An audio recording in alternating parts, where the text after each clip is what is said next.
Alors, depuis un an, comme vous le savez, le Mali vit une grave crise, à la fois sécuritaire, territoriale, politique, institutionnelle, alors qui vraiment le met à la croisée des chemins. C'est vraiment une crise existentielle, sociétale même, que le Mali est en train de vivre maintenant. Alors, c'est un pays donc, qui a eu une agression de groupes armés, occupé les régions du Nord avec un mouvement séparatiste, Touareg,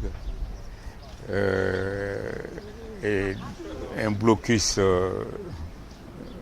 par la CEDEAO, un coup d'État militaire donc, qui a occasionné ce blocus, donc l'instabilité au niveau gouvernemental, et maintenant l'occupation militaire par l'intervention étrangère française et puis les autres troupes, et qui se trouve mais vraiment complètement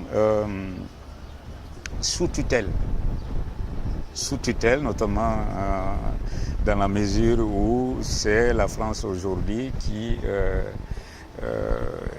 décide pour le Mali comment il doit organiser son territoire, comment il doit gérer ses affaires politiques.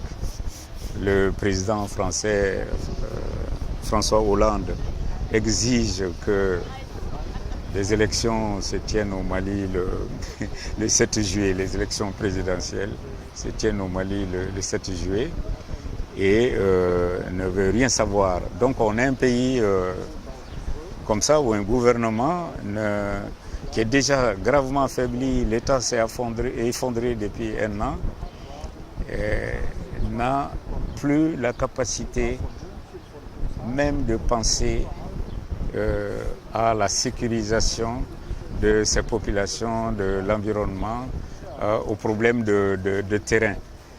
Et donc pendant ces temps, les compagnies minières, évidemment, qui sont complètement sans surveillance, sans semblant de surveillance, parce qu'en réalité, l'État n'a jamais eu la capacité de les surveiller. Toutes ces compétences sont débauchées par les compagnies, par les grandes ONG, par les projets d'une part, et puis les services techniques sur place n'ont aucun moyen, aucun équipement. Et donc en réalité, ce n'est pas un État qui fonctionne du tout. Mais il y avait l'existence formelle de l'État et un semblant de contrôle, mais ça n'existe plus. Et donc les compagnies ont les mains libres sur le terrain et continuent de faire ce qu'elles veulent. Au contraire, le gouvernement malien veut attirer encore les compagnies minières ou signer des conventions afin d'avoir plus d'argent et faire face aux problèmes financiers, afin de, soi-disant, redresser la situation, résoudre les problèmes. Alors, dans ce contexte-là, évidemment, il y a quasiment aucune chance, si on ne fait rien, il n'y a aucune chance qu'il y ait un processus véritablement démocratique en ce qui concerne cette consultation populaire. Donc, les populations puissent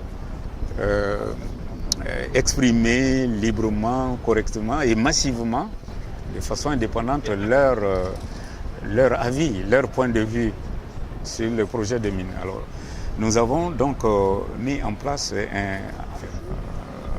on est en train de lancer un projet de votation citoyenne à Faléa, qui va consister à appuyer la municipalité de Faléa pour porter une consultation de ces citoyens, l'ensemble des 21 villages. Dans chaque village, que chaque voix s'exprime sur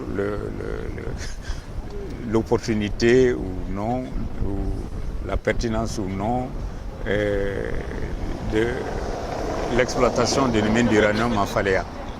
Donc nous voulons faire ça dans les règles, selon les standards démocratiques vraiment internationaux et sous surveillance d'observateurs indépendants cette fois-ci.